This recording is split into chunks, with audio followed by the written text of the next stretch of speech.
Hi guys, welcome to the very new blog. और आज की वीडियो मतलब ब्लॉग नहीं है, but I wanted to share my exam result with you guys. क्योंकि अच्छा है तभी शेयर कर रहा हूँ, ऑब्वियसली, मतलब ऐसा नहीं है। और मेरे को थोड़ा आप लोगों को इन्फॉर्म भी करना था कि जर्मनी में कैसा होता है, क्योंकि कोई कोई जो मेरी वीडियोस देखता है वो इसलिए देखता है कि जर्मनी यूनिवर्सिटीज़ में कैसा सीन होता है, क्या करना होता है, कैसी होती है एग्ज़ाम्स। तो उस हिसाब से तो पहले तो मैं आपको थोड़ा स्ट्रक्चर समझा देता हूँ कि आपको एग्ज़ाम लिखने के लिए मैक्सिमम 3 अटेम्प्ट्स मिलते हैं। अगर आपने एक बार दिया, फेल हो गए, तो आप दूसरी बार भी लिख सकते हो। दूसरी बार भी फेल हो गए तो तीसरी बार लिख सकते हो। फिर तीसरी बार के बाद I don't know exactly what happens, but कुछ तो यूनिवर्सिटी वगैरह से बात करके आपको कुछ कॉम्पनसेट करना पड़ता है कि ये वाला सब्जेक्ट कर लो, या उसमें आप फेल ही हो, डिग्री नहीं मिलेगी जो भी है। तो वो 3 अटेम्प्ट में तो कर ही लेंगे लोग पास, इतना मुझे पता है। ठीक है, ये होता है। और आपका ज़रूरी नहीं है कि क्या कहते हैं, आप जैसे आपका सेमेस्टर ख़त्म हुआ, ठीक है, उसके बाद तुरंत एग्ज़ाम्स फेज़ होता है यहाँ पे। तो आपकी मर्ज़ी है कि आपको उस वाले एग्ज़ाम फेज़ में एग्ज़ाम लेना है आपको, या फिर जो नेक्स्ट सेमेस्टर है उसके स्टार्ट होने से पहले भी एक एग्ज़ाम फेज़ होता है, उसमें आपको लेना है। तो वो टोटली आप पे डिपेंड करता है। यहाँ पे कोई वो नहीं होता कि मैंडेटरी नहीं है कि आपको एग्ज़ाम ख़त्म होते सेमेस्टर ख़त्म होते ही एग्ज़ाम देना है। तो बहुत लोग ऐसा भी करते हैं, जैसे मेरा विंटर सेम जनवरी में ख़त्म हुआ, ठीक है, और जनवरी और फरवरी में एग्ज़ाम्स रहने थे। तो जनवरी और फरवरी शुरू में एग्ज़ाम्स वाला फ़ेज़ था, तो मैंने उसमें दे दिए। बट अगर किसी को नहीं देना, तो जो नेक्स्ट सेमेस्टर है वो अप्रैल में शुरू होता है। तो फिर अप्रैल से पहले फिर मार्च में भी एक एग्ज़ाम फेज़ होता है पिछले सेमेस्टर के लिए, के सब्जेक्ट्स के लिए। तो आप उसमें दे सकते हो। तो बहुत लोग जो हैं वो मार्च में भी रजिस्टर कर देते हैं अपने आप को। तो वो आप पे डिपेंड करता है। बट ये होता है कि ऐसा नहीं है कि क्या कहते हैं, आपने जो इस सेमेस्टर में जो सब्जेक्ट पढ़ा है उसका एग्ज़ाम आप नेक्स्ट सेमेस्टर में भी अटेम्प्ट कर सकते हो। फिर आपको सीधा, जैसे विंटर सेम के जो सब्जेक्ट्स हैं वो आपको सीधा नेक्स्ट ईयर विंटर सेम में ही देना पड़ेगा। तो जो समर सेमेस्टर के जो आपके सब्जेक्ट्स थे उसका एग्ज़ाम आपको नेक्स्ट ईयर समर सेमेस्टर में ही देना पड़ेगा। ठीक है, तो ऐसा ऐसा होता है। और इसलिए मेरा भी ये सीन था कि क्योंकि मेरे को वीज़ा लेट मिला था, तो मैंने डायरेक्ट अपना सेकेंड सेमेस्टर से स्टार्ट किया था। तो मैंने सेकेंड सेमेस्टर से स्टार्ट किया था, तो मैंने सेकेंड सेमेस्टर में सारे एग्ज़ाम्स क्लियर कर लिए थे एक बार में ही। और फिर उसके बाद मेरे पे था कि या तो मैं विंटर में फर्स्ट सेमेस्टर कर सकता हूँ या थर्ड सेमेस्टर कर सकता हूँ। कोई फोर्स नहीं करता कि आपको ये करना है वो करना है, आपकी मर्ज़ी है। तो अगर मैं फर्स्ट सेमेस्टर कर लेता तो मेरे सेकेंड और फर्स्ट सेमेस्टर दोनों कंप्लीट हो जाते। तो उसके बाद मैं थीसिस लिख सकता हूँ इस सेमेस्टर में, अपने समर सेमेस्टर में। बट वो भी डिपेंड करता है, आपकी मर्ज़ी, आपको नहीं लिखनी तो आप ब्रेक ले सकते हो। तो मेरा तो यही है कि मैं ब्रेक ले रहा हूँ, मैं मतलब थीसिस नहीं लिखूँगा। मैं पहले अपने तीनों सेमेस्टर ख़त्म करूँगा, उसके बाद क्या कहते हैं वो थीसिस लिखूँगा। बट जिस जिसकी मर्ज़ी है वो फर्स्ट और सेकेंड सेमेस्टर आपका कंप्लीट होना चाहिए एटलीस्ट मेरी यूनिवर्सिटी में, टू राइट योर थीसिस। अब मुझे पता है आप लोग रिजल्ट का वेट कर रहे हो कि क्या रिजल्ट आया है, ये वो। तो रिजल्ट अच्छा ही आया है, मतलब तभी वीडियो बना रहा हूँ। नहीं, गंदे रिजल्ट पे तो पता नहीं, आई डोंट थिंक सो कोई वीडियो बनाता होगा। बट ऐसा नहीं है। तो मैं पहले आपको ना अपना सेकंड सेमेस्टर, जो मैंने सबसे पहले सेमेस्टर किया था, उसका बताता हूँ। तो मैं तो पहली बात तो मैं पहले ही शॉक्ड हो गया था एकदम। मेरे को कल्चर शॉक लगा था कि यहाँ पे ना ज़रूरी नहीं है कि आपका एग्ज़ाम का मतलब है कि वो रिटन एग्ज़ाम हो। तो यहाँ पे आपका एग्ज़ाम जो है वो आपकी प्रेजेंटेशन भी हो सकती है। आपका एग्ज़ाम जो है वो आपने जो रिसर्च पेपर लिखा है, टर्म पेपर अपना लिखा है किसी टॉपिक से रिलेटेड, वो भी आपका एग्ज़ाम हो सकता है। या फिर दोनों हो सकता है कि आपको प्रेजेंटेशन भी देनी है और फिर आपको टर्म पेपर भी देना है, या फिर आपको टर्म पेपर भी लिखना है, प्रेजेंटेशन भी देनी है और एग्ज़ाम भी लिखना है, रिटन एग्ज़ाम भी लिखना है। तो बहुत ज़्यादा वो हर एक सब्जेक्ट पे डिपेंड करता है। यूजुअली मेरा, क्योंकि थोड़ा सोशल साइंस से रिलेटेड सब्जेक्ट है, क्योंकि मैं टूरिज्म मैनेजमेंट कर रहा हूँ, इसलिए मेरे में प्रेजेंटेशंस वगैरह ज़्यादा होती हैं, टर्म पेपर, रिसर्च पेपर ज़्यादा होता है, तो रिटन का इतना होता नहीं। बट अगर कोई इंजीनियरिंग वाले कोर्सेज में है, साइंस से रिलेटेड बैकग्राउंड में, तो यूजुअली उनके तो एग्ज़ाम्स ही होते हैं, प्रेजेंटेशंस हार्डली होती है, तो उनके तो रिटन एग्ज़ाम्स ही होते हैं सारे।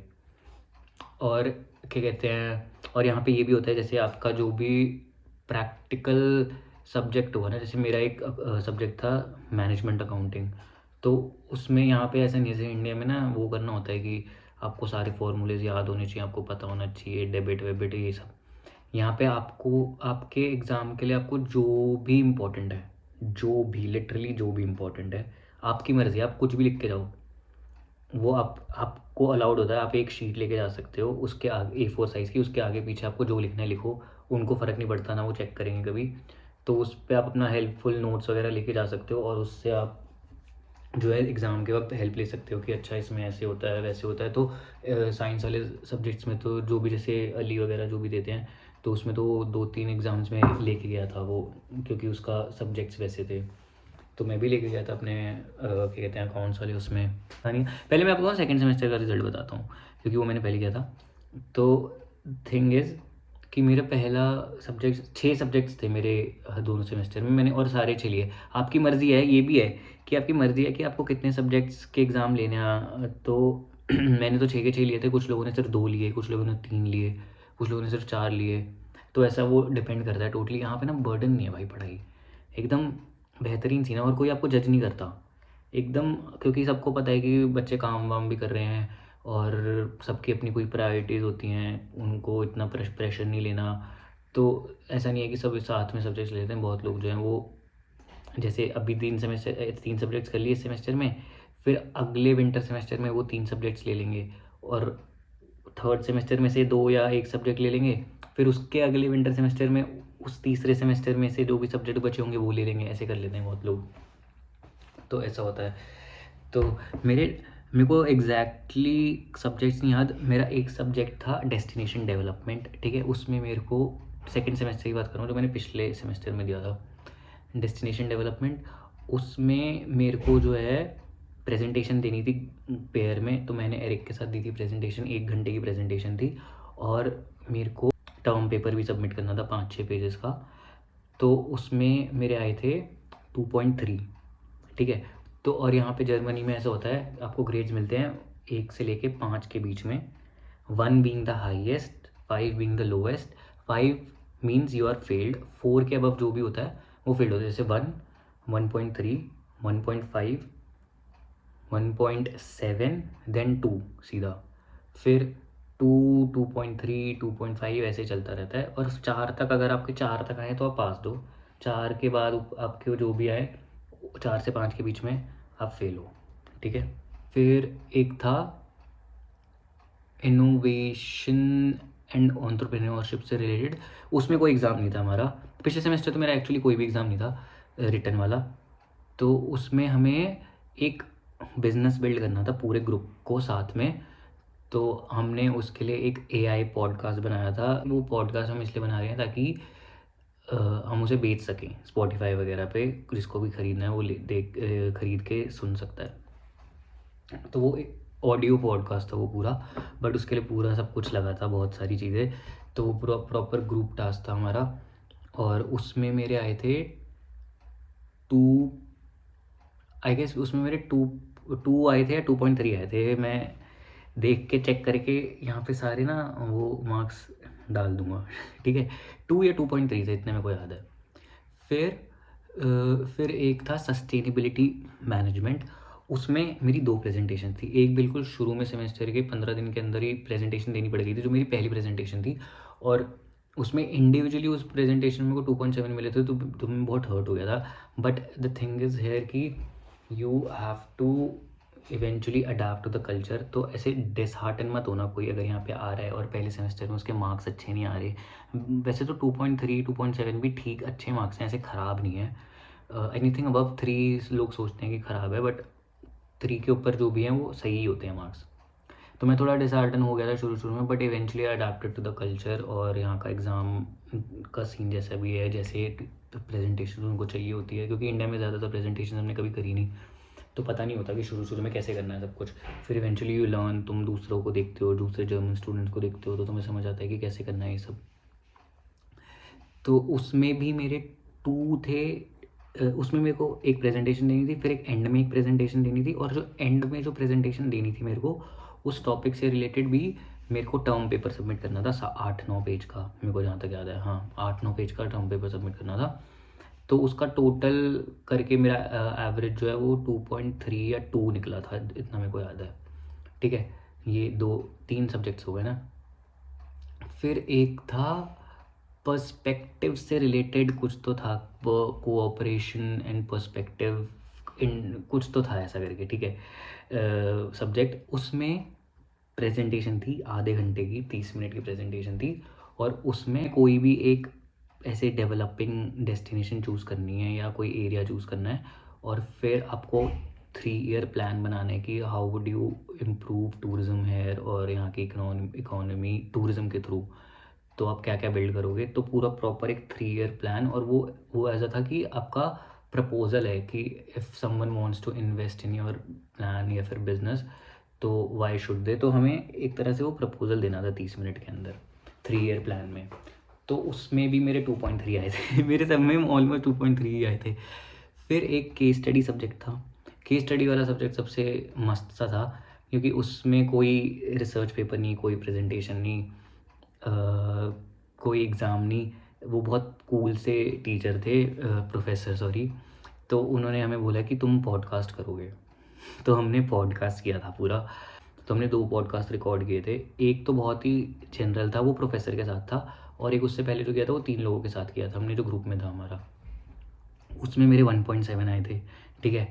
और फिर एक और सब्जेक्ट रहता है, फिर था डिजिटलाइजेशन एंड टूरिज़्म करके एक सब्जेक्ट था। उसमें प्रेजेंटेशन भी थी और टर्म पेपर भी था।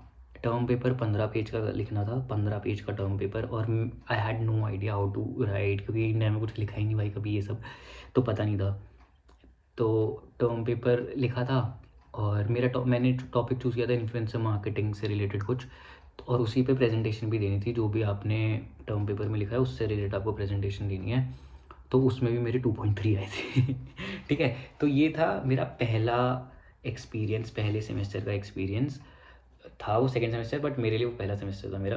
तो उसका एक्सपीरियंस था कि ये मेरे सब 2.3, 2.2, 1.7 ऐसे ऐसे सब में मार्क्स आ रहे थे, ठीक है। Now I know how things work है। और बहुत प्रेशर था, क्योंकि यहाँ पे ना सेमेस्टर 3-3.5 महीने के अंदर ख़त्म हो जाता है, क्योंकि गर्मियाँ वगैरह होती है, तो गर्मियों में छुट्टी भी लंबी मिलती है।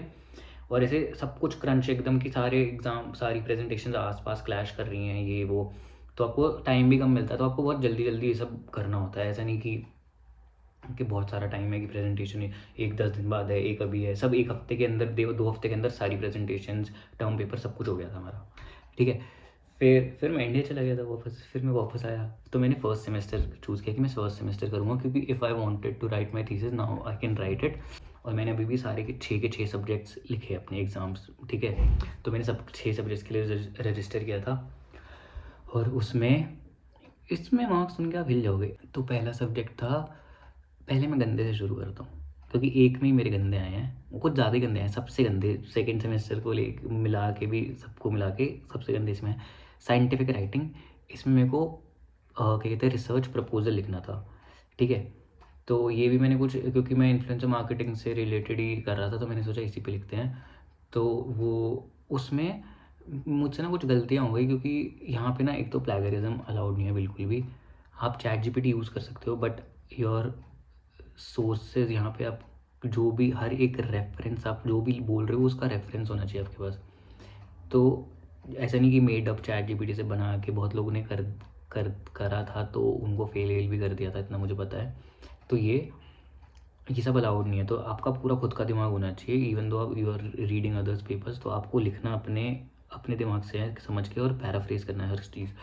तो मैंने ना थोड़ा आलस खा के एक दो चीज़ें ना डायरेक्ट, जो मैंने पेपर्स पढ़े थे उसमें से डायरेक्ट लिख दिया था। तो बट मैंने सोचा कि, मेरे को लगा कि ये प्लेगरिज्म नहीं होता अगर आप लिख के उनका रेफरेंस मेंशन कर दे रहे हो।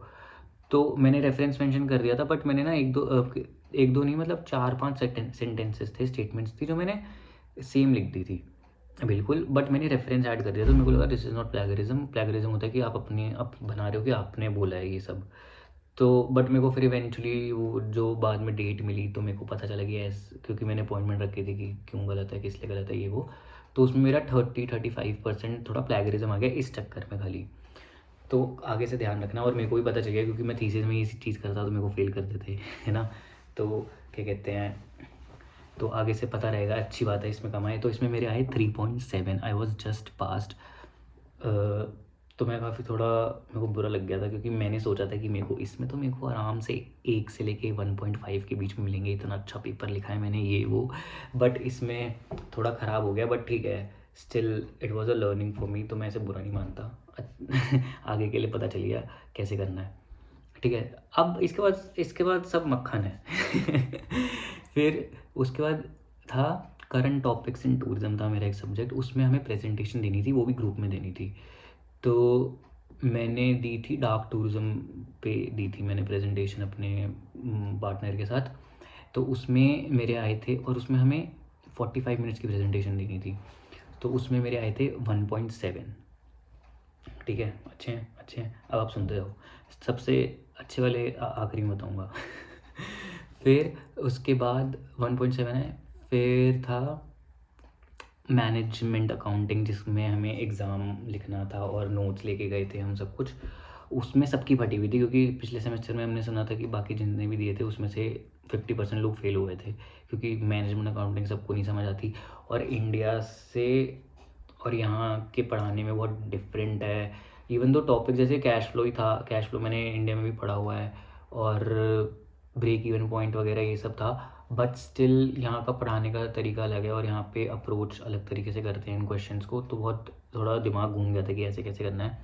But still I manage to score 1.3 in this exam, okay. और फिर उसके बाद एक ओरल एग्ज़ाम था, हाँ मैं भूल गया, रिटर्न नहीं था, ओरल था। 3 रिटर्न थे, एक ओरल था, एक टर्म पेपर था, और एक प्रेजेंटेशन थी। तो फिर मेरा ओरल एग्ज़ाम था, तो उस ओरल एग्ज़ाम में मेरे आए थे 1.3। तो यहाँ पे 10 जैसे 15 मिनट का ओरल एग्ज़ाम था मेरा। उसमें पहले मेरे को एक रूम में एक केस स्टडी दी थी, उधर मेरे को 10 मिनट रखा था। ठीक है, तो उस केस स्टडी को मुझे सॉल्व करना था कि अगर मेरे पास ये सिचुएशन आती है, तो me as a destination developer या डेस्टिनेशन मैनेजर, ठीक है, तो मैं इस केस स्टडी को कैसे सॉल्व करूँगा, मैं कैसे अप्रोच करूँगा। और फिर वो हमें जाके ऊपर, अब 10 मिनट का टाइम देते हैं हमें अपने नोट्स वगैरह बनाने के लिए, तो वो दिया था।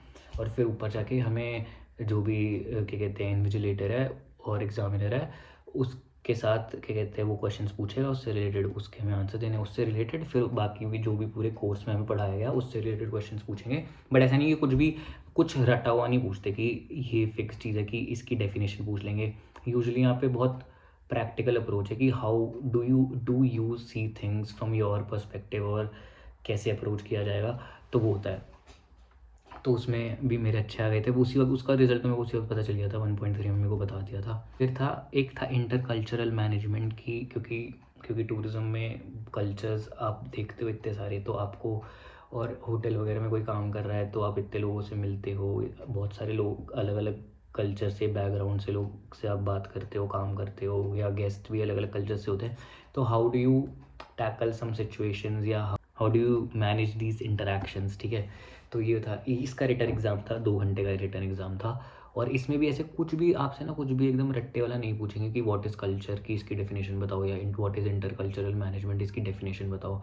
उसके साथ साथ हमेशा कोई ना कोई एक क्वेश्चन जुड़ा होगा, जो कि आपको खुद से सोचना पड़ेगा। आपको केस स्टडीज़ मिलेंगी ही मिलेंगी यहाँ पे सोशल साइंसेज के कोर्सेज में, एग्ज़ाम्स में।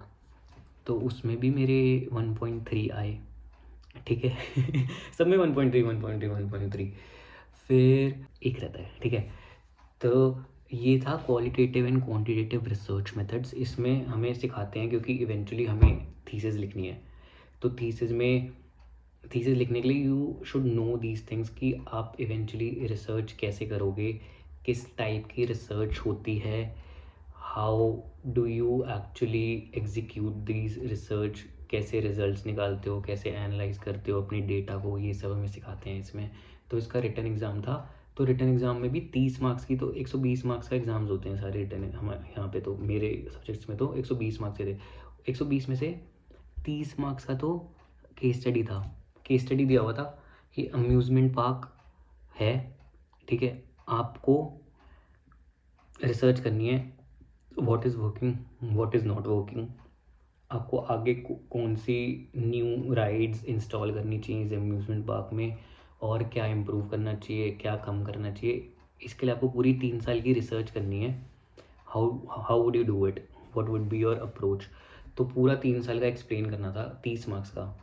और बाकी नॉर्मल क्वेश्चंस थे कि रिसर्च क्या होती है, क्वालिटेटिव क्वांटिटेटिव, डिडक्टिव, इंडक्टिव, बहुत बहुत सारे चीज़ें थी। ये थोड़ा थियोरेटिकल कह सकते हो कि इसमें थोड़ा आपको डेफिनेशंस वगैरह भी पता होनी चाहिए, बट नॉट रियली। अगर आप अपने तरीके से भी समझा सकते हो तो इट्स ओके। तो इसमें मेरे पूरे 1 आए थे, फुल मार्क्स।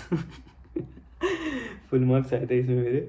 तो ऐसा ही था मेरा रिज़ल्ट। अब मेरे पास कुछ नहीं है करने को, और अब मैं थोड़ा अपनी रिसर्च वगैरह पे काम करूँगा कि जिसमें मेरे को थीसिस लिखनी है, ताकि थोड़ा पेपर्स वगैरह इवेंचुअली रीड करना शुरू कर दूँ, पे अपने डेटा को इकट्ठा कर लूँ, ताकि आगे जाके इतनी दिक्कत ना हो। क्योंकि 6 महीने का ही टाइम मिलता है थीसिस लिखने के लिए यूजुअली। जब मैं अगर मैं रजिस्टर कर दूँगा तो मेरे को उसके 6 महीने के अंदर थीसिस लिखनी होगी। तो अब मैं सीधा विंटर सेमेस्टर में 3rd सेमेस्टर करूँगा अपना बाकी लोगों के साथ। तब तक मैं फ्री हूँ। तो दैट वाज इट। अगर आपको और भी कोई क्वेश्चन हो तो आप मुझसे पूछ सकते हो। ये पूरा एक मोनोलॉग हो गया, विच इज़ ओके। ब्लॉग डल जाएगा, ठीक है, 2-3 दिन में डाल दूँगा blog. Okay, bye, see you.